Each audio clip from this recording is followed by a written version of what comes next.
باينه بدائي بيفكر هذا نقرنا احتمال هي تمثيل بجدي هذا فكر واحد ساعه هذا الجسم. كنا احنا خلصنا حوالي الساعه 1 2.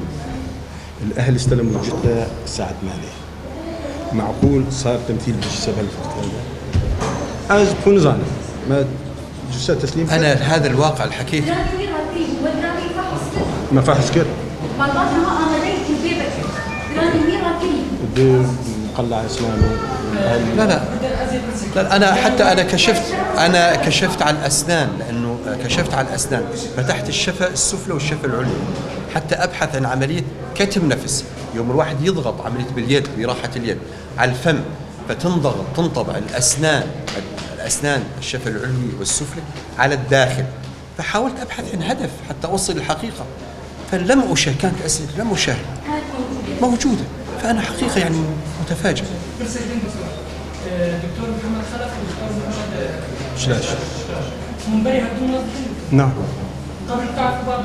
لا والله انا ما اعرف شنو سبب بالاساس انه ومنين اجى وشو اسمه وشو عمره، وبعدين انا ماني خاضع لانه انا ماني موظف. انا كوني طبيب شرعي الوحيد بالحسكه اخدم الانسانيه على كل واحد يجيني مثل اي طبيب، والله يجيني معاينه بدي اعاين اكشف هذا شو وضعه وهذا شو وضعه، فما اخضع لاي كان ايه مش دي واضحه سكر حياه ميت ردستني ما بقى لي هذا حط ساعات ميت كل ما عم نزار. تعرف وين كان بعد ما فحصنا نحن؟ لا لا لا. دكتور كيف شايفين انه القدر بيبدل وبيشرح مستعدين انه يكشفوا طالع جثه يشوفوا جثه يكشف.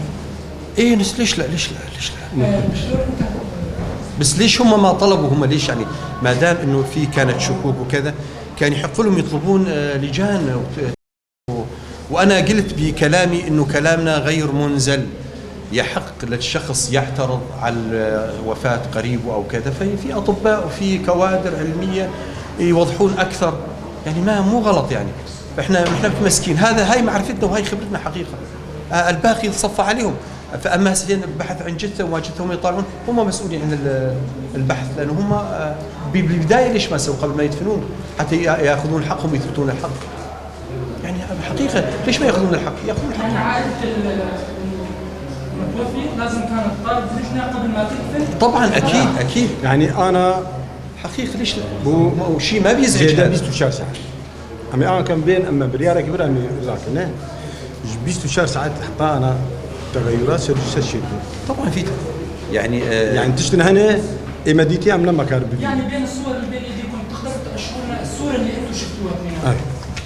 ثلاثه اللي انتم شفتوها الصوره. اي والله هاي الصوره والله شفتها. في صورات مديتي. يعني ما كان لا في جروح لا كان في خدوش لا كان في كدمات. يعني انا ما اعرف شو القصه، كان انا سجلت يعني كنت ابحث عن شيء كان سجلت. حسب الصور اللي تم نشرها على السوشيال ميديا يقال بان الجثه تعرض لمواد سائله حارقه، كان زيت او ما انتم شاهدتوا؟ لا ابدا. بعدين الحرق واضح يعني المو طبيب كان يعرف انه هذا حرق ولا كذا، او احنا مثل اذا شفنا السحجه، يعني في احيانا السحجات الظفريه هي عباره عن سحجات هلاليه متوازيه بمناطق معينه من الجسم، مناطق القبضات الزند ناتج عن حراك او مقاومه، ناتج عن حراك او مقاومه. ما شفنا الشيء هذا بصراحه. هلا على الرغم انه هاي عم يقولوا انه الصوره فيها بس الصوره الثانيه الاصليه في زرق بالرقبه وبالكتف حتى بالظهر. أنا قلت إنه الزرقة الرمية متواجدة في المناطق المنخفضة من الجثة، وهو حسب الجاذبية الأرضية. وقلت هناك الزرقة الجنائية، يعني عملية قلب الجثة ظلت نص ساعة هيك ساعة هيك، فحقيقة كانت في زرقة، كانت في زرقاء هون، بالإضافة النقاط النمشية كانت على الوجه، وكان بالملتحمة العين الملتحمة كانت مقدس فيها نتيجة نقص أكسجين. لا احنا ما ننكر ان الزرقة هي كانت موجودة، لكن هل عملية شنق؟ ما شفنا آثار حبل على العنق. هل هي كتم نفس؟ ما شفنا كتم نفس. هل هي بطعنة بسكينة؟ ما شفنا جروح قاطعة. يعني كنا نبحث، أنا بالنسبة لي حقيقة والله كنت بدي أكتب شيء يعني، لكن هذا الموجود. دقائق هذا ليش دقائق او تقال تقول قرك شينه فيش شينه يعني زرقه الروميه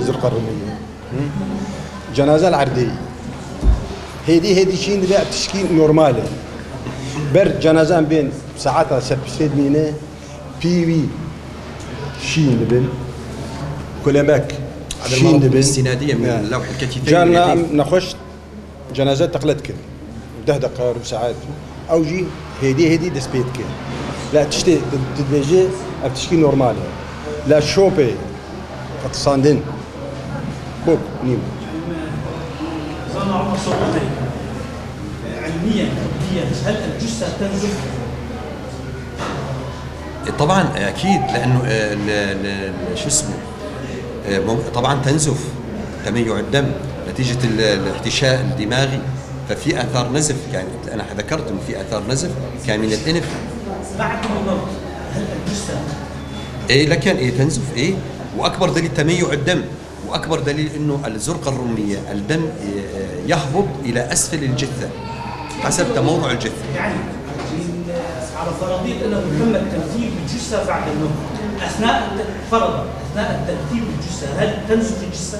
طبعا تنزف قد يكون مثل قالبينه وبلش الدم يطلع من الانف ويطلع من الكذا يعني انا قلت لك ذكرت كلمه انه هو حسب الجاذبيه الارضيه وذكرت اكثر من نقطه معينه انه في زرقه روميه في الظهر زرقه روميه على الكتف الايمن في العنق قلت انه هي نسميها احنا الزرقه الروميه الجنائيه ممكن انه يوم اخذينه مقلوب على وجهه فنازف من الفم من الكذا ممكن الحاله الطبيعيه تنزف يعني اذا كان تنزف لانه سائل ويخرج سائل يخرج مثل المصرات ايضا مصرات الجسم هذا ليش اجبو مرسله مني يعني سورتك برجمتنا بس دو سردليفون درستو برينك سريويه برينك او بريل طبعا ما نديتي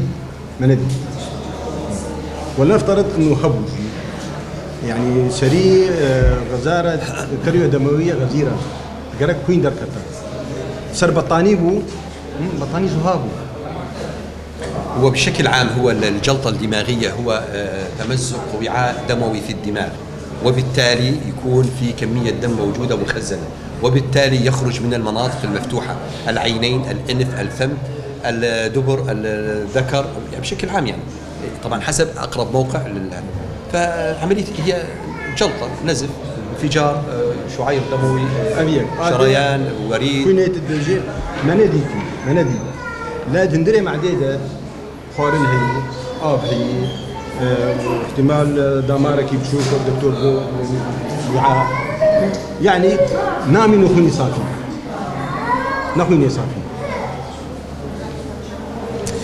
في أنا أحب أنوه على فكرة معينة هي طبعا هي قد تكون خفية هل الشخص متعرض للهز في هاي حالة واحدة هل متعرض إلى الهز الشديد هذا فمتأثر الأوعية الدموية داخل الجسم وأدى إلى النزف يعني هذا نقدر نقول مثل نقطة معينة لكن احنا ما نقدر نعلم بالشيء هذا لا يعني مثل لا تكون قبل الوفاة انه لم تظهر علينا آثار هي طبعا ما تظهر آثار قد تكون هناك عملية مسك الجدة وهزة لعنف فيصير نزف أو كذا يعني أما هاي احتمال نادر لكن احنا احنا نسجل العلامات الظاهرة على الجثة العلامات نحكي الشكل الخفي سؤال بس عائد المتوفي يقول انه الجثة او الشخص المتوفي يمكن قبل اسبوع او 4 أو 5 ايام يقال بالتشخيص كله الجثة شلون صار كان الشخص انا حكيت قلت 9 ساعات وذكرت انه زمن الوفاة 9 ساعات 1 2 اذا 2 3 كل زمن كل ساعة لها علامة معينة انا ذكرت نقطة معينة ان الزرقة الرومية تبدأ من 2 3 ساعات وتنتهي في 12 ساعة بعدين يدخل التشنج الرمي هو التصلب العضلي كانت جسمه مرتخي لم يدخل مرحلة 12 ساعة يعني كان يعني هي تبدأ دائما علامات الموت في له عدة علامات أول علامة بالموت يعني الواحد يمسك العضل تسقط، ندحق على العينين نشوف انه توسع الحدقه، ما في لمعان، تشكل ماده هلاميه على هاي بالدقائق الاولى. بعدين تبدا بعمليه الزرقه الروميه حسب اتجاه الجاذبيه الارضيه، وانا ذكرت المده الزمنيه وهي من 2 3 ساعات، وحسب المناطق المنخفضه من الجسم. واول ما تشكل داخل الجسم في المناطق الداخليه مثل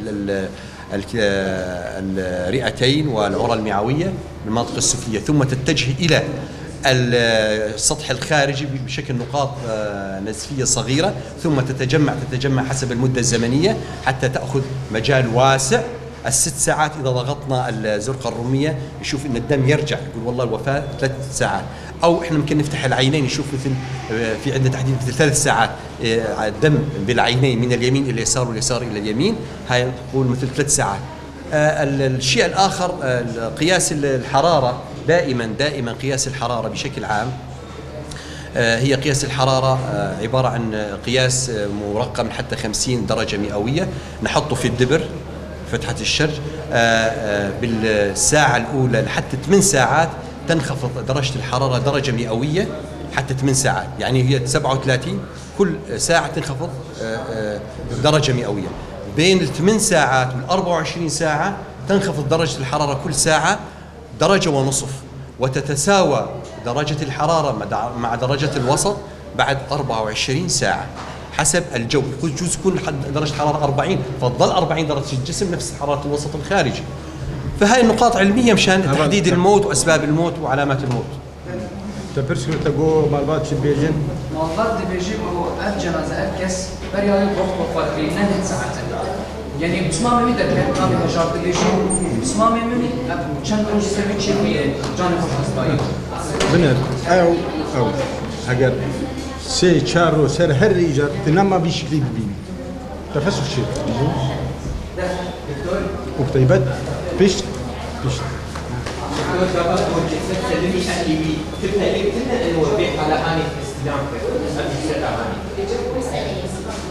نعم رابوري خويا جي